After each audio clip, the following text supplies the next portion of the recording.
Hello, everybody, and welcome to episode 144 of I Wish You Were Dead, a podcast about things that used to be alive.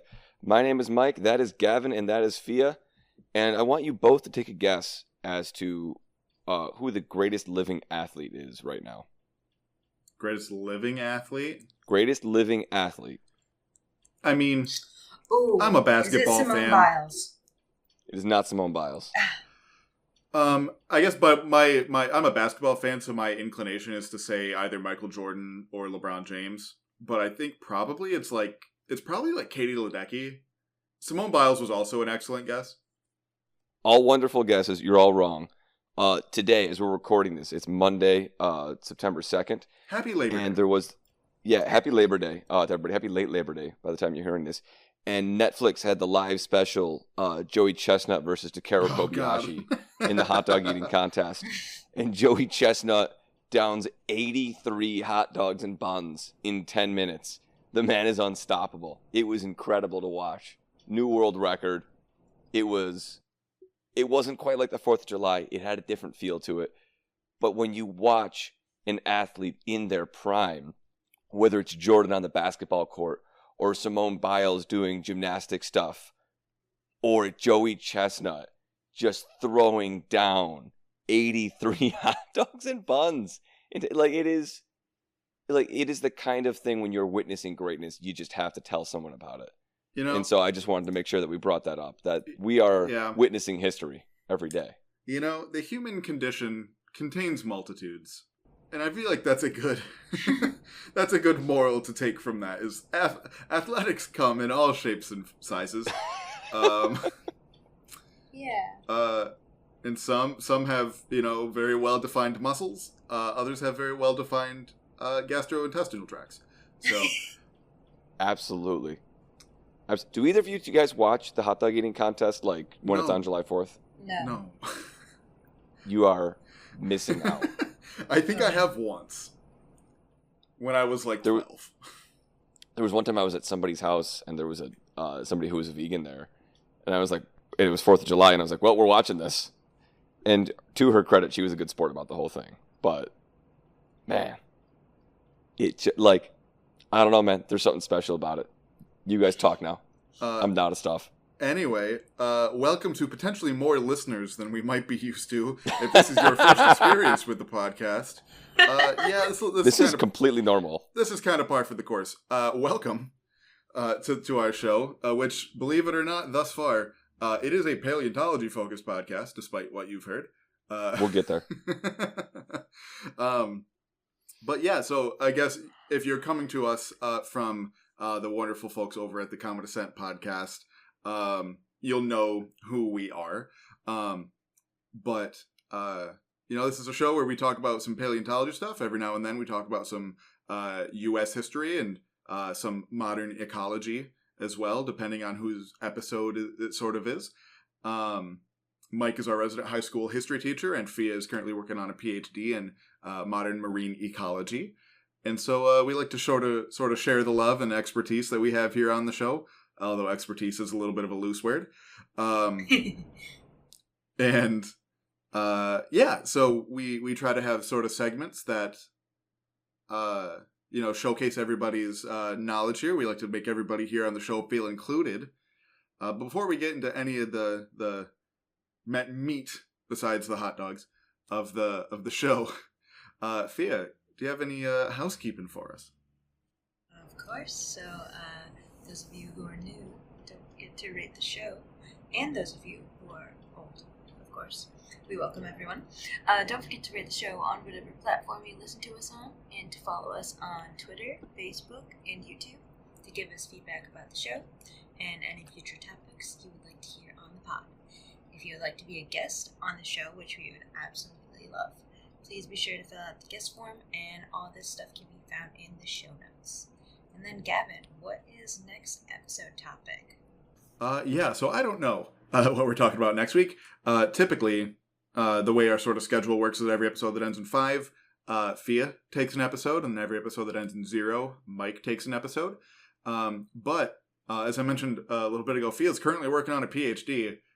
She's a busy human. Yeah. And so, Fia, would you like to talk about your PhD? Yeah, real quick. I'm studying habitat connectivity between seagrass and hard-bottom habitats, and I'm doing a lot of field work right now, which will hopefully end by the end of the month. And whenever this whole process is over, we are more than happy to have a therapy session with you about how the whole process, the whole experience was. Thank you. No, it's Look out for that future episode of I Wish You Were Dead, a podcast about Fia that used to be alive. Yes. So we'll postpone this rendition of Fia Takes the Wheel to a future time, but because of that, I have no idea what we're doing next episode in 2 weeks, so you'll find out when I do. Awesome, but thanks for the housekeeping, Fia. Mike, as the resident high school history teacher, do you have a today in history for us? Yeah, got a pretty simple one here. Today, so September 4th, 1998, Google was formally incorporated by Larry Page and Sergey Brin. 2 students. I'm not sure if I knew this. Do you know where they went to college? No. The way you're saying this, I'm inclined to say Syracuse. It is not Syracuse. No. Okay. Trust me, if it was Syracuse, you would not hear the end about that. No, I don't know. No, it's Stanford. They both went to Stanford. I'm not sure I knew that. Okay. Yeah, like cool trivia fact. Nothing really else there, but okay. Cool. Yeah. So today, 1988. It makes sense, but I've never thought about it. That I didn't know that I am older than Google. If I had actually thought about it for more than 2 seconds, yeah, that makes sense. But yeah, I see that come across like stupid memes on social media on a semi-regular basis, like telling kids that their parents are older than Google and their kids like can't understand that concept. Yeah, it's like, yep, if you were born before, I'm not sure exactly what date gets. Like this just says, sure. Right, Google was formally incorporated. I assume with these things, there's a couple different dates you can go for, but either way, like, yeah, we're all old human beings now that our back and knees hurt. Yep, they sure do. And Mike and I actually saw each other this morning, as well as last night. We went to a wedding of one of our friends, and boy, do my knees hurt today from jumping and dancing around at the wedding reception. My knees. You want to hear something that's going to make you really upset, Gavin? No, but sure. I feel great. What? I don't know why. Listen back to some previous fantastic episodes, if you're new listeners, to hear why that is a bit ironic. That I feel worse than Mike today. See, that took me a second to realize I had no idea what you were talking about, but now I remembered I'm concussed. So now that all makes sense. And if you want to hear that story, you'll have to go find it in the last handful of episodes. Sometime between April and now. Yeah, so Fia, what's going on down in the Seagrass Corner? Yeah, so in the Seagrass Corner today, we're going to do a quick little chat about the mangrove snapper, also called the gray snapper, or scientific name Lucanus griseus. And it is a species of snapper native to the western Atlantic Ocean. They can be found from Massachusetts to Brazil, in the Gulf of Mexico, and the Caribbean. They're found in a variety of habitats, including brackish, which is kind of salty fresh, but also fresh waters, and they can also get up high salinity waters as well. They're commercially important and sought as a game fish. Can also be found in aquarium trade. But typically they're grayish and they have kind of like a reddish tint on their like underbellies and like on their fins. It almost looks like they're bleeding, but they're not. It's just kind of the tint of the color. It's not very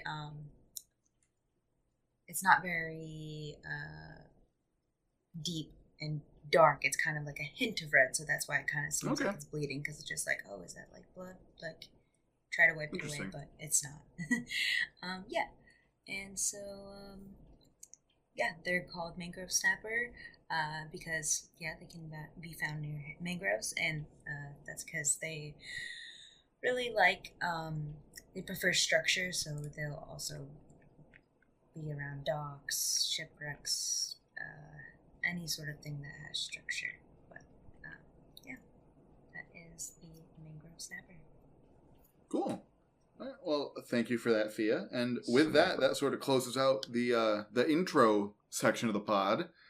So let's get down to the main topic today. We're talking about Mary Anning, one of the most famous people in sort of the early days of paleontology. Especially in recent years, she has gotten much more recognition for her actual contributions to the science, and which is obviously phenomenal. The main reason that her contributions weren't recognized as much was because she was a woman, and that sucks. And so we're going to talk about that, what exactly she did, and how her phenomenal contributions to the science came to be recognized. And then we're going to get maybe a little spicy at the end. I have a couple of hot takes. How hot? You'll have to see.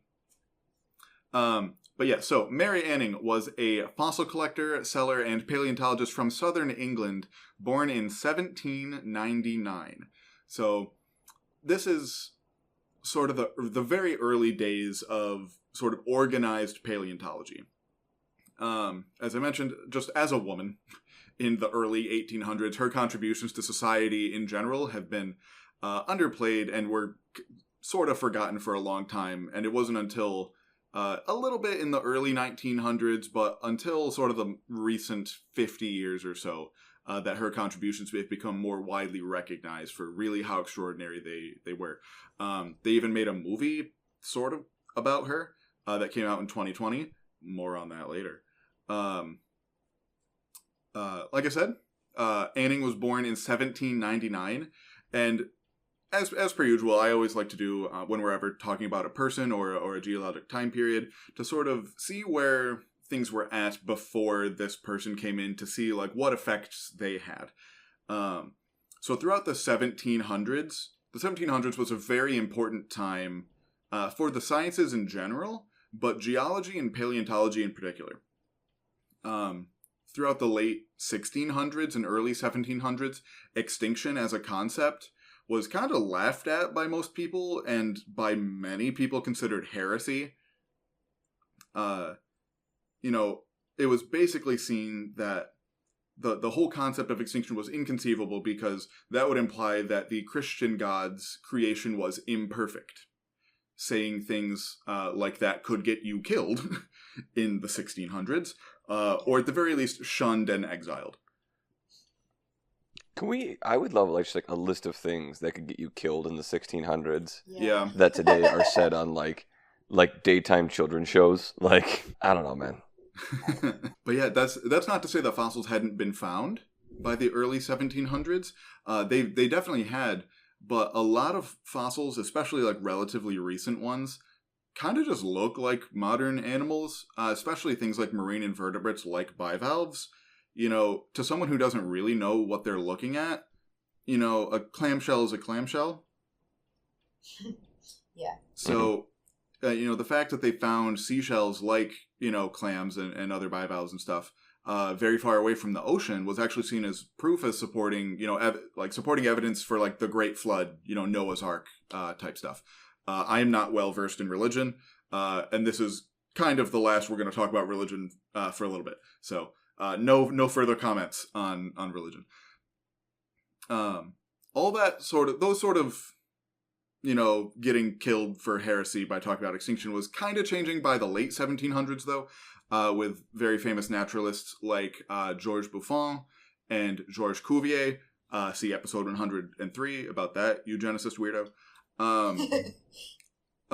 And many other people like them, not named Georges, we're finding fossils and doing more modern versions of scientific research on them. Fossils of things like woolly mammoths and woolly rhinos found across Europe first led to the thought that sort of Earth's climate used to be different than it is today. They kind of had it backwards because today elephants and rhinos live only where it's hot. So they thought that Europe must have been warmer for these rhinos and elephants to live in Europe. Ironic in that it's the opposite, in that they were just cold adapted versions of those modern animals, more or less. But this was at least putting, the thought into the general populace that the world used to be different in fundamental ways than it is today, and that there might have been stuff that used to be around, or at least in different places than they currently are today. And as all of these fossils were studied through the late 1700s, a lot of these researchers sort of realized, like I said, you know, as elephants, modern elephants, started to become better studied and compared to things like mammoths, they realized, hey, they're similar. This is clearly a kind of elephant, but they are not the same. And an elephant's kind of a hard thing to miss. So either this thing just is so secretive we've never found it in continental Europe, which is, you know, not very plausible even by the 1700 standards, or this thing is extinct. And as more fossils got found and researched better, that just kind of became at least less of a getting laughed out of the room and or killed for saying that. And again, not to bring Cuvier back into this conversation, since, again, he was a weird racist eugenicist, but he did do a lot of things in his time to further science. Based on his study of all these fossils, he proposed that there was an age of mammals that included the world today, as well as an age of reptiles before that, based on some fossils that were found in Germany. And Mary Anning would become quite important to that hypothesis, so as we'll see. So that's sort of where the scientific consensus in the world was at around the time of Mary Anning's birth in 1799. So let's talk about herself now for pretty much the rest of the episode. She was born in 1799. Her parents were named Richard. He was a cabinet maker, and her mother's name was Molly. She was basically a stay-at-home mom, as most women were at the time. This was sort of Industrial Revolution sort of time, so it's becoming more common for women to do things like clean other people's houses or even work in factories, depending on, you know, what the product was. But she stayed home and sort of helped her husband with his side job of finding fossils and selling them to tourists. Her parents, this is where the church kind of comes back into this a little bit. Her parents also went to what is called a dissenter church, which I found kind of interesting. It's like sort of vaguely the same sect of Reformist Church of England that the Pilgrims who like practiced that arrived to the U.S. in the 1600s. Okay. There's a million different variations of like the Church of England, which like itself is a variation off of Catholicism. And I think, like I said, I'm not well versed in church. I don't know. But they were like very much against like the Church of England and some of its practices, which will come up here and there throughout Mary's life. The family lived in an area of England called Lyme Regis, which is sort of along the English Channel. So just on sort of the other side of the English Channel from France. Her parents were by no means wealthy, despite living in this area that was pretty popular for tourists. And their home was in an area that would actually like flood quite frequently. So they were a fairly poor family. Mary was one of 10 children. Oh my gosh. However, only she and her older brother Joseph made it to adulthood. I mean, this is what happens when you're born before modern medicine. Like, right. This was not. That was a higher infant mortality rate than usual, but that would not be out of the ordinary for early 1800s. Right. What is unusual? This was just a thing. There was a couple of things that I found, you know, reading and doing stuff for this episode that I was just like, that's weird. That makes me a little uncomfy. So, their first daughter, they also named Mary.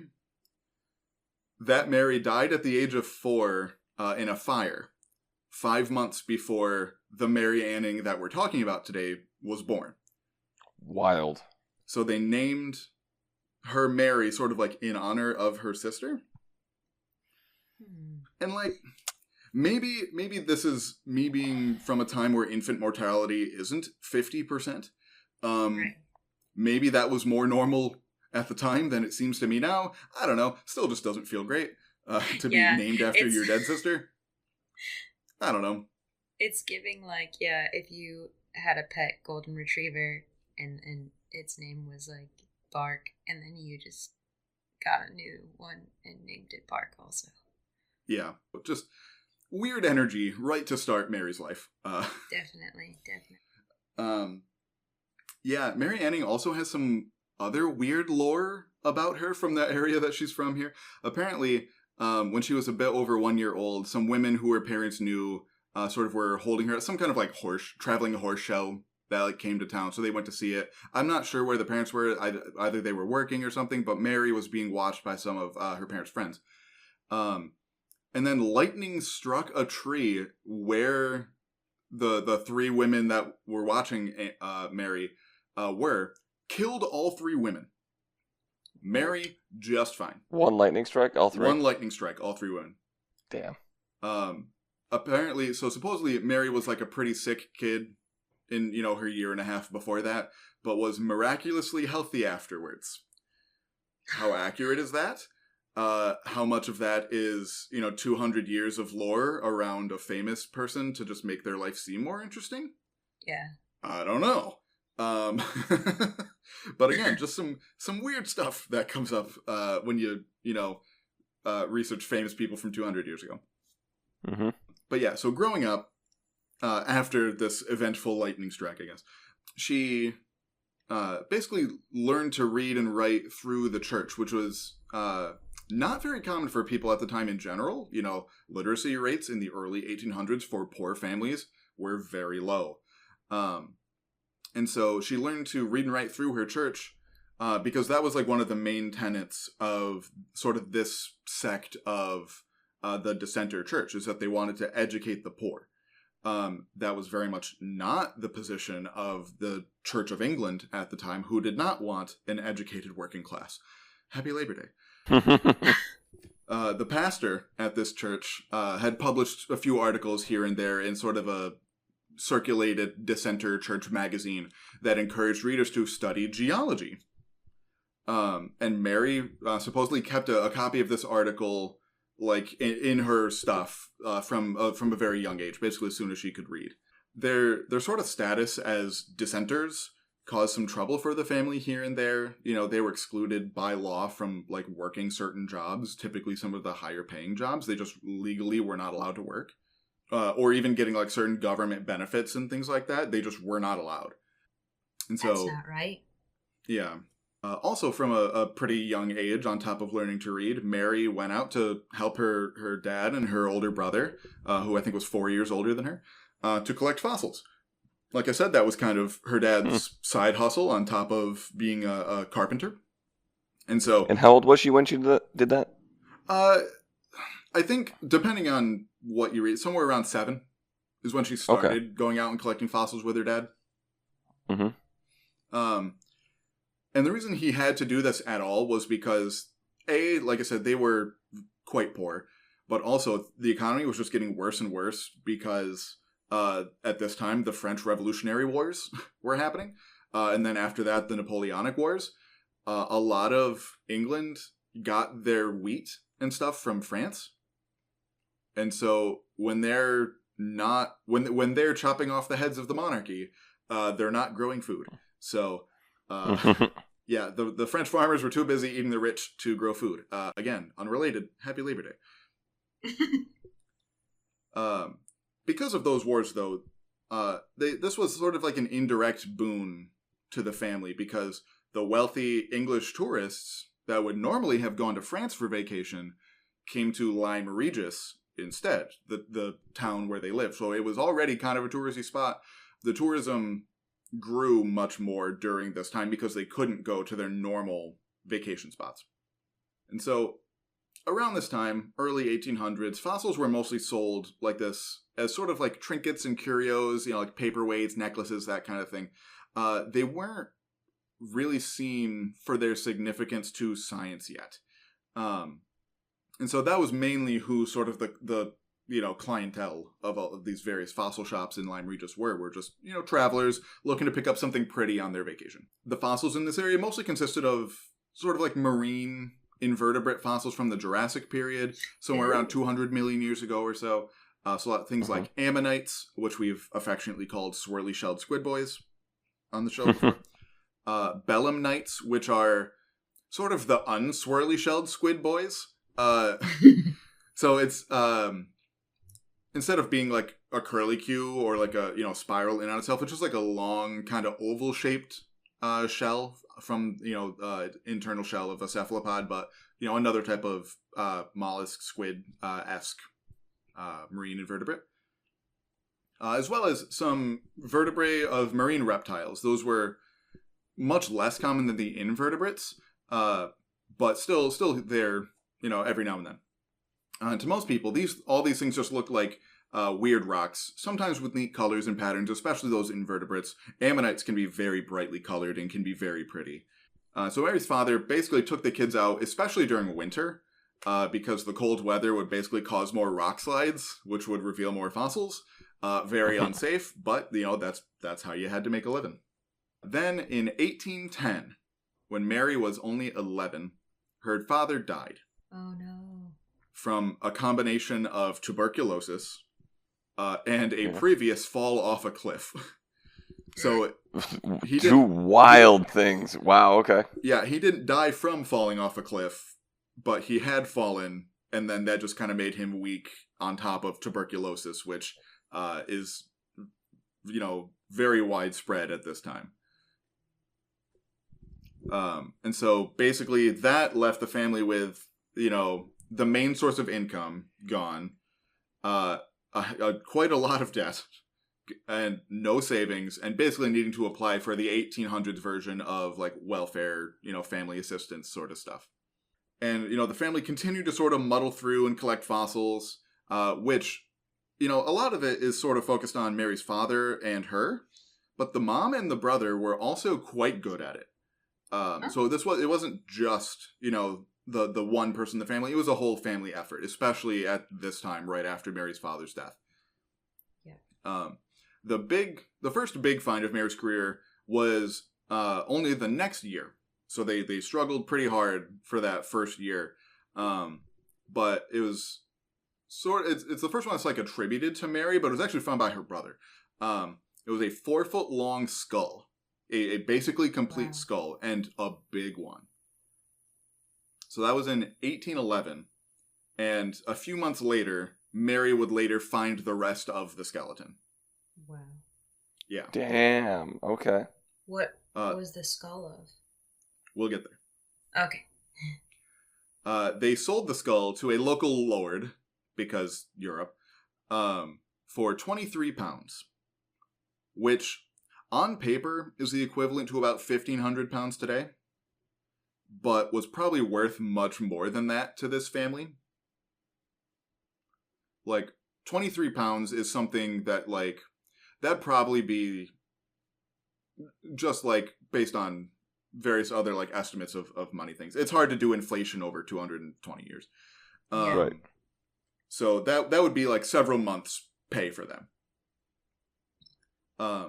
That lord then sold it to a collector in London named William Bullock, who displayed it at a little museum that he had, which generated a bunch of interest. He then sold it as, quote, a crocodile skull in a fossilized state for £45. What? Yeah. They got ripped off. Yeah. When he sold it to a scientist named Charles Koenig, who was a prominent person at the British Museum, the one that's famous these days for having stolen many things from indigenous peoples all over the world. And Koenig knew enough that this wasn't a crocodile, even though that's what it was being sold as. And he proposed the name Ichthyosaurus for it, meaning fish lizard, and that's what we know them as today. I think I've heard that before. This was the first ichthyosaur fossil to be, like, properly studied and published, ever. So, that find, on top of then later finding the rest of it, kind of gave, the Annings a bit of a reputation for some of the people who were looking for good quality fossils in the area. But then, by the sort of early to mid 1820s, Joseph was spending a lot of time on his apprenticeship as an upholsterer, so he was, following in his dad's footsteps, doing sort of the fossil stuff as sort of like a part-time side hustle type gig, while Mary was doing the bulk of the collecting, and Molly, the mom, was doing sort of the business side of things. She was, handling payments and writing letters and advertisements and things like that. And they were selling, so many specimens at this point to the British Museum. that being said, the 1820 collecting season was particularly rough, and the family had to sell some of their furniture even to sort of get by. So despite getting some notoriety, they were still struggling pretty hard.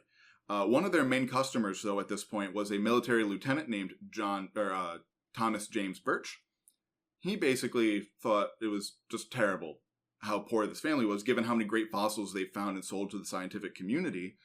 Because even by this point, Mary wasn't famous yet, but she was very well known among like London academic circles.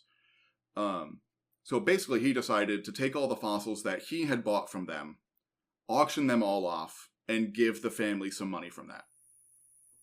That's nice of him. Yeah. He wrote to a paleontologist to sort of advertise that this auction was happening, or that this auction was, quote, for the benefit of the poor woman and her son and daughter at Lyme, who have in truth found almost all of the things which have been submitted to scientific investigation. I may never again possess what I am about to part with, yet in doing it I shall have the satisfaction of knowing that the money will be well applied, unquote. So he knew, he was like, I'm never going to see any of this stuff again or anything like it, but this kid's going places. Nice. And so all in all, the auction raised about £400, which, again, inflation's hard. Give or take £40,000 today. And so that's not... money. It's not clear how much of that was given to the Annings. Exactly. It wasn't all of it. But it was enough to get them in a much better financial place and, much more importantly, raise their profile as collectors. You know, people came from all over Europe to be at this auction. And so, you know, rich people do good stuff occasionally. Yeah. I'm going to record you say that and just play it, like, at inopportune times for you. I made sure to hedge that. It's not rich people do It's a very good stuff. un-you thing to say. Occasionally. Over the course of the 1820s, as that decade sort of continued, Mary continued to make most of her money selling invertebrate fossils, mostly shells, since those were far more common, as basically any paleontologist or ecologist will tell you. In any given environment, invertebrates vastly outnumber the vertebrates. Oh, yeah. But it was really the vertebrate finds that made her the most famous. Especially at the time, invertebrates were being studied, but they weren't the big flashy thing, because at this time it was when dinosaur skeletons first started getting like mounted, or I guess dinosaur isn't the right word, because I don't believe the word dinosaur had been invented yet. But like large skeletons were being mounted up and put on display for the first time, so people wanted to see the big stuff. On top of that first ichthyosaur that she and her brother found, Mary found the first plesiosaur ever found. These are the ones that also marine reptiles are the ones with like the long necks and small heads, with like the 4 paddle flippers, sort of like Loch Ness Monster looking animals. So she found that in 1823. She found the first British pterosaur, or pterodactyl as they are commonly called, in 1828. They'd been found nowhere else outside of Germany at this point. So she found the first one outside of Germany ever. And also a very unique cartilaginous fish, so a relative of sharks, in 1829. So after that first rough year of the 1820s, the rest of the 1820s was really looking up for Mary Anning and sort of her reputation and her finds. And all the while she was doing this, she also was extremely dedicated to educating herself on just the subject of paleontology. She would collect papers and manuscripts from the scientists that would come to buy her fossils. She would even do dissections on modern animals to better learn what to look for in fossils. She apparently got so good at doing detailed scientific illustrations of her finds that the scientists who bought her fossils couldn't tell the difference between hers and the ones done by the quote-unquote professionals. Really? So she was extremely talented at basically everything about finding fossils. And how old was she at this point? So she was born in 1799, so she turned 21 in 1820. Wow. So this was basically her 20s. I can't even imagine. Yeah. It was really, really interesting reading the actual details of these things. And I encourage you all to look up, any more details about these things. But we can only fit so much in an episode. The wife, sort of throughout the rest of the decade, the wife of a deceased city official in London once took a vacation to Lyme Regis and met Mary. And she wrote about Mary, quote, "The extraordinary thing in this young woman is that she has made herself so thoroughly acquainted with the science that the moment she finds any bones, she knows to what tribe they belong. It is certainly a wonderful instance of divine favor that this poor ignorant girl," her words, not mine, that this poor ignorant girl should be so blessed, for by reading and application she has arrived to that degree of knowledge as to be in the habit of writing and talking with professors and other clever men on the subject, and they all acknowledge that she understands more of the science than anyone else in this kingdom. Wow. That's high praise. Yeah, this woman watched her interact with all these professors, and the professors readily acknowledge that she is the most knowledgeable person about fossils in Britain. And as we'll learn in a little bit, that is a shame that they say that to her face, because they don't say it elsewhere. Right, I was like, wait, I was thinking like, how does this get communicated throughout history? Yeah, but we'll get there. Throughout the late 1820s into the 1830s, her reputation continued to grow, and she was able to buy a house, buy a new house for her family that had a glass storefront style windows, and move the shop into her new place. People came from all over Europe and even from America to buy fossils from her, including kings and stuff. And sort of later in her life, in 1844, the King of Saxony, which this was before Europe sort of consolidated into more of the countries that there are today. But the King of Saxony apparently stopped by her store in 1844. Mm-hmm. Eventually, especially by that point, she'd even started to sort of feel herself a little bit, as the kids say, and grew very confident in her knowledge, as she had every right to be. When that king sort of came to her store, one of his aides asked her to write her name and address in his pocketbook for future reference, and she supposedly wrote her name wrong, on purpose, and replied, quote, "I am well known throughout the whole of Europe," unquote. Basically, I don't need to give you my address. If you're looking for fossils, you already know who I am. That's a mic drop right there. So she was excellent at what she did, and she knew it. Mm-hmm.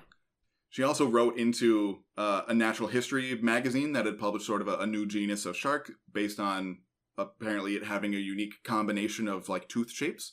And she wrote into this magazine to reply that it wasn't a new genus because she had found it before with the combination of tooth types. So it's the same as this other thing. And this correction is the only thing of her own writing that would be published scientifically, officially, in her entire lifetime. Wow. Yeah. And that being said, even despite buying this house and being quite famous enough for kings to travel internationally to see her, she struggled financially throughout basically her entire life. Occasionally even losing some money to bad investments, which I feel like most people can relate to a little bit. If you I check my retirement account every now and then. I do not. Smart. I got several things going. I don't look. I don't want to know. I trust that people are doing good things with my money, and right. If they're not, I'll find out about it in a couple decades. But yeah, there's a couple of things that speculate whether it was a bad investment or whether she got conned, whether it was malicious or just sort of accidental economic stuff. I don't know. But also just generally due to the declining economy of Britain at the time, that meant fewer tourists to buy her fossils. She made many friends through her work, though, namely 3 people who sort of kept coming up over and over again. People named Henry de la Beche, William Buckland, who actually credited her in at least one of his papers. That was very uncommon to do, not just for a woman, but for just the people who do the physical labor behind the science. Crediting them in the paper was very uncommon, let alone doing that for a woman. So that was William Buckland. And then there's also William Conybeare. All three of them sort of fought for her to receive an annuity, basically, a stipend for her contribution to the science from the British Association for the Advancement of Science. That was sort of like the British governmental agency that funded science. And she actually received that. It was, I think, like £25 a year. So, like, not anything crazy, but it was, okay money. And that by itself was very unusual for a woman to receive such an annuity at the time for being recognized for, scientific contributions. All through this time, Mary, I think pretty justifiably, became quite bitter toward a lot of the scientific community. Mm-hmm. Because other than her handful of friends that, stuck up for her, she was selling fossils to everybody. And no one ever, other than to her face, said how exceptional she was. The Geological Society of London, which was a very influential academic association, banned women from being members or even attending lectures as guests. What? Yet, many of the members bought fossils from Anning and didn't credit her in their writings. In private, many of them acknowledged how incredible she was at her work and would visit her to talk shop, not just buy fossils, but to pick her brain about the science, and would ask her for her opinions on things, only to not credit her for any of this. Wow. That's cheap. Yeah. Yeah. So, go ahead, Mike. No, I just agreement. Yeah. And disgust, I guess. Yeah. In a letter she wrote to one of her friends, she said, quote, or no, this was a letter one of her friends wrote to somebody else, but talking about Mary. She said, quote, "She says the world has used her for ill. These men of learning have sucked her brains and made a great deal of publishing works, of which she furnished the contents while she derived none of the advantages." So it was enough that some of her friends were being, upset for her. Yeah. In the mid 1840s, so at this point she's into her 40s, her fossil collecting slowed down a bit as she got sick with breast cancer. Oh. Which, as you can imagine, breast cancer in the 1840s, the prognosis is not great. Yeah. In 1846, the Geological Society of London, that same society that doesn't allow women, raised money from its members to help her with her medical care. And a newly founded museum in Lyme Regis made her an honorary member, something that was, I can't stress enough that this was, basically never done for a woman. Ever. Yeah. But they did it anyway. It was a museum in her town, and by this point, the society had gotten over itself enough to be like, okay, let's get some money together and help with her medical care. Unfortunately, she didn't make it too long after that, because the next year, 1847, she died and was buried in the local churchyard. After which, that Geological Society raised more money to build a really beautiful stained glass window that is still there today for the church, with a plaque that read, quote, "This window is sacred to the memory of Mary Anning of this parish, who died 9 March A.D. 1847, and is erected by the vicar and some members of the Geological Society of London, in commemoration of her usefulness in furthering the science of geology, as also of her benevolence of heart and integrity of life." So they, came around a bit toward the end. And then following her death... Cold comfort. Yeah. Following her death, her friend Henry de la Beche, who I mentioned earlier, fought for her to get the stipend from the government. They had been friends since they were both teenagers. And conveniently, he was currently president of that Geological Society of London. He gave a eulogy to the society at one of the meetings, which was then published in its quarterly magazine that read, quote, "I cannot close this notice of our losses by death without adverting to that of one, who, though not placed among even the easier classes of society, but one who had to earn her daily bread by her labor, yet contributed by her talents and untiring, researches in no small degree to our knowledge of the great Ankylosaurians, which I think is what they were calling big reptiles at the time, and other forms of organic life entombed in the vicinity of Lyme Regis. And this was the first eulogy like this ever given for a woman at the Society. The Geological Society of London, though, would not allow women members for another 57 years after Mary Anning's death. That's like, you know what? Bravo. The commitment to sexism and like, you have to admire it almost. Like, that's impressive.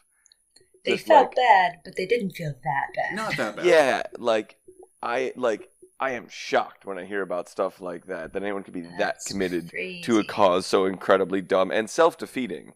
Right. You would think. And so something that is going to come up a little later, but I think this is a decent point to mention it now. Mary Anning gets most of the attention regarding sort of, paleontology in this area at this time. There were many extremely talented paleontologists, including other women, that worked with Mary, that similarly sold fossils to all of these scientists that also didn't get credit. Mary is just sort of like their avatar, almost. So we'll talk about a couple of the others at the very end, but they also deserve more credit than they get. So yeah, so that's Mary Anning's life and death. But how did her contributions really get more attention afterward? So clearly she was not recognized in the publishing of all these famous, major researchers at the time. And I'm talking everybody. If you're familiar with like the history of paleontology, she sold fossils to, like I said, George Cuvier, George Buffon, Richard Owen, the guy who came up with the word dinosaur. Basically anybody doing paleontology research in, Europe at this time knew who she was, knew how great she was, and bought fossils from her without crediting her. She was beloved by her friends like that Henry de la Beche, William Buckland. They knew she was one of the best paleontologists in England, if not all of Europe, and at least those handful tried to make sure everybody else knew it too. Like I said, William Buckland was one of the few that actually credited her in paper. There was I think Louis Agassiz. We had an episode about him, but I don't remember which episode off the top of my head. He named a couple species after her while she was alive, which was cool. She's since had many, many more species named after her, but while she was alive, she got a couple from Louis Agassiz. And so, like I've mentioned a couple times, while the researchers themselves knew how crucial Mary was to their science, but because they all were too proud of themselves or were too sexist, she never received credit in the publishing, so the general public never really knew how important she was.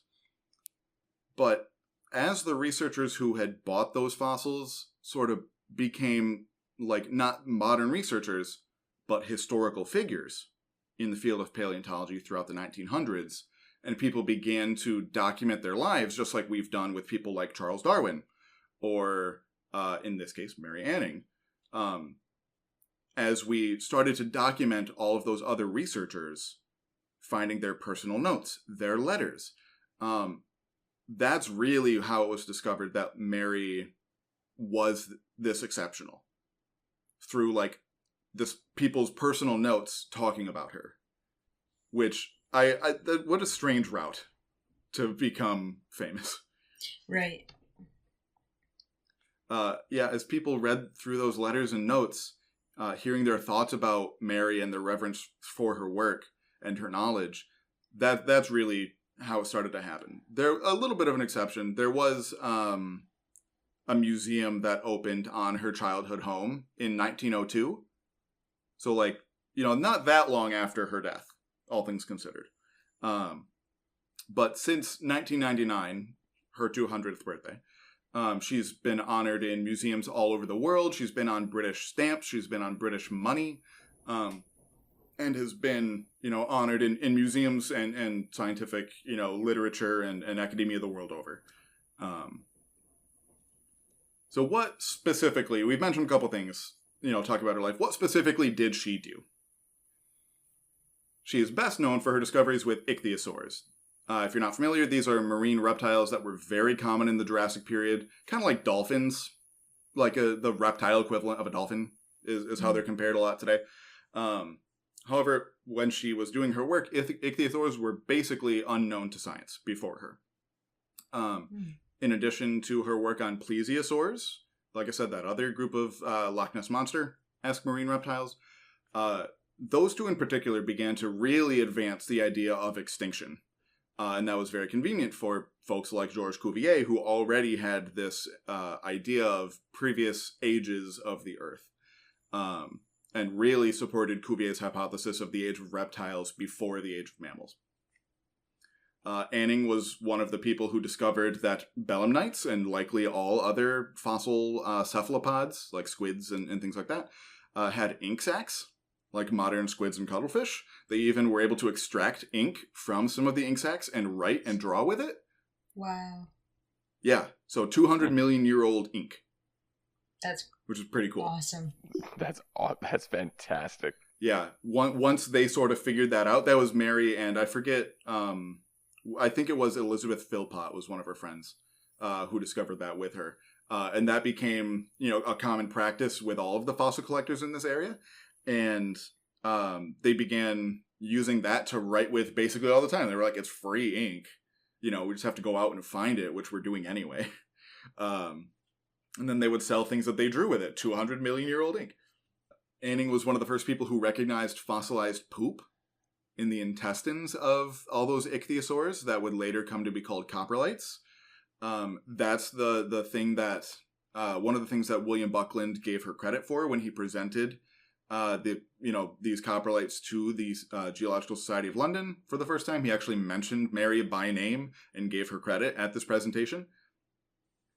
Her finds sort of inspired the first widespread use of paleo art, so actually drawing extinct creatures as if they were alive. There's a very famous painting. If you've looked up anything about paleo art, you've probably seen it. But it's of like an ichthyosaurus with a plesiosaurus neck in its mouth. Very old-timey, before we actually really fully knew what they looked like. But the big thing was that her finds depicted like an entire ecosystem. The vertebrates, the invertebrates, things in the ocean, the pterosaurs flying overhead in the sky. And so all of these finds, when put together, showed that ecosystem in a much more complete way that made it easier for people to sort of visualize and then paint. And so these discoveries really started people seeing fossils as not just rocks in the ground that are neat to look at, but the evidence of real life animals that lived lives and had biology. And so the beginning of seeing them much more holistically. Wow. And all of those things are fairly easily attributed to Mary herself. The things that are much, much harder to quantify are the impacts of all the conversations that she had with all of these researchers that she never got credit for. Mm-hmm. They would workshop hypotheses and ideas with her when they came to visit because she was an exceptional paleontologist. Which of these hypotheses, from the time did she have a hand in forming?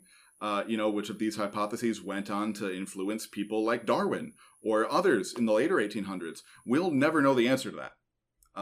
But it's, really easy to say that she was one of the most influential paleontologists in history, bar none. Yeah, I believe it.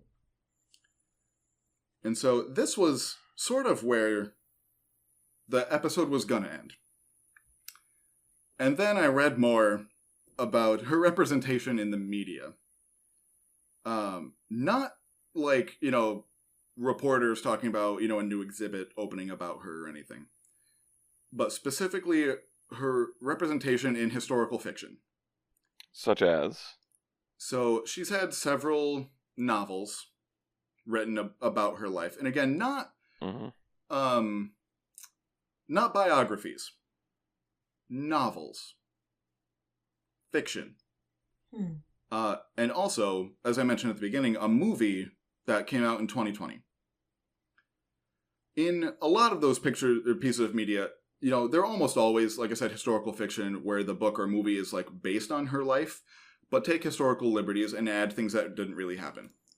That's just kind of standard. Whenever you're writing something about a person from this time period from so long ago, you're going to have to fill in some blanks and take some artistic liberties. Like, that's fine. Whatever. I haven't, and to be clear up front, I have not read any of these books, nor have I seen the movie, but I've read quite a lot about the movie. The movie is called Ammonites, and it stars Kate Winslet as Mary Anning and Saoirse Ronan as someone named Charlotte Murchison.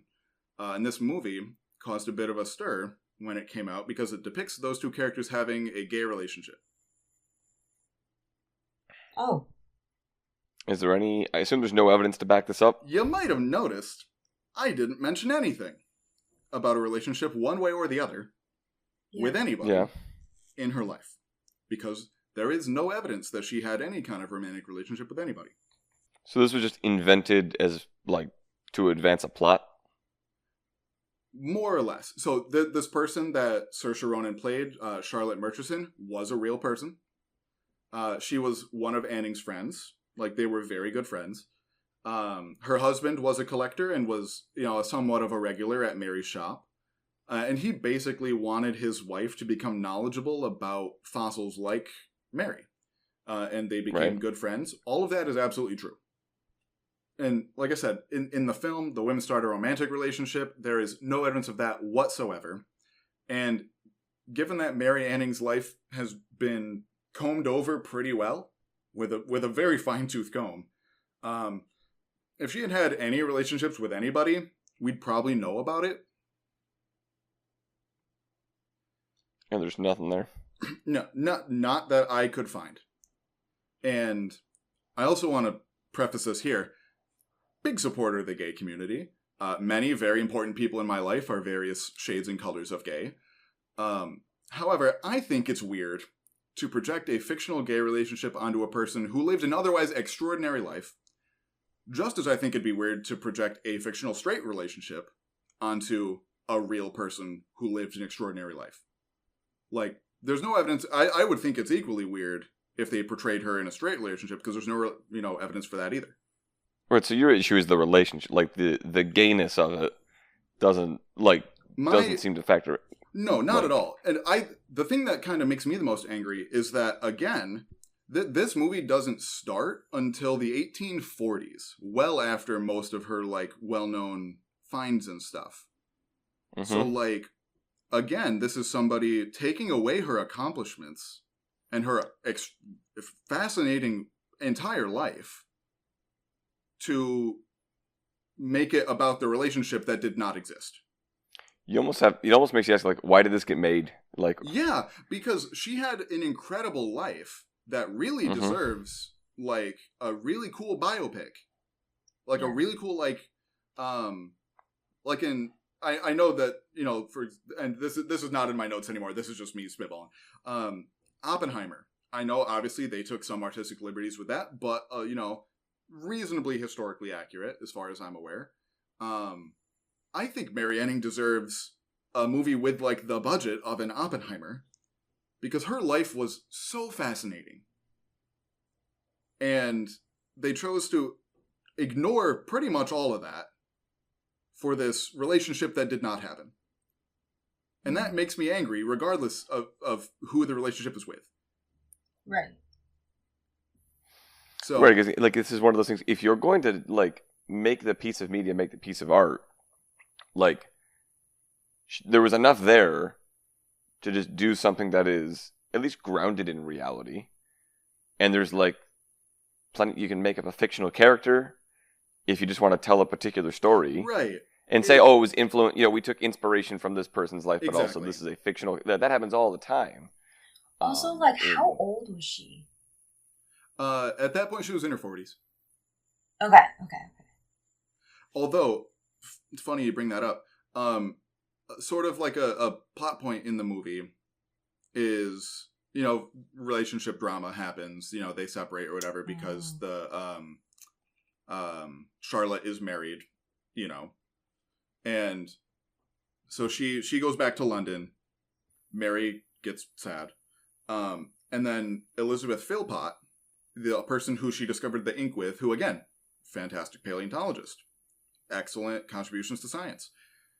They basically suggest that those two also had a lesbian relationship together. Basically around the time that Mary's dad died, when Mary was 11. And I think it's weird to project any kind of relationship onto an 11-year-old. Maybe that's just me. No, that seems right. And the writer, the same person wrote and directed the film, and there was a lot of story around this. Obviously, people just being bigots and being like, you know, very anti-gay stuff, which is obviously not cool.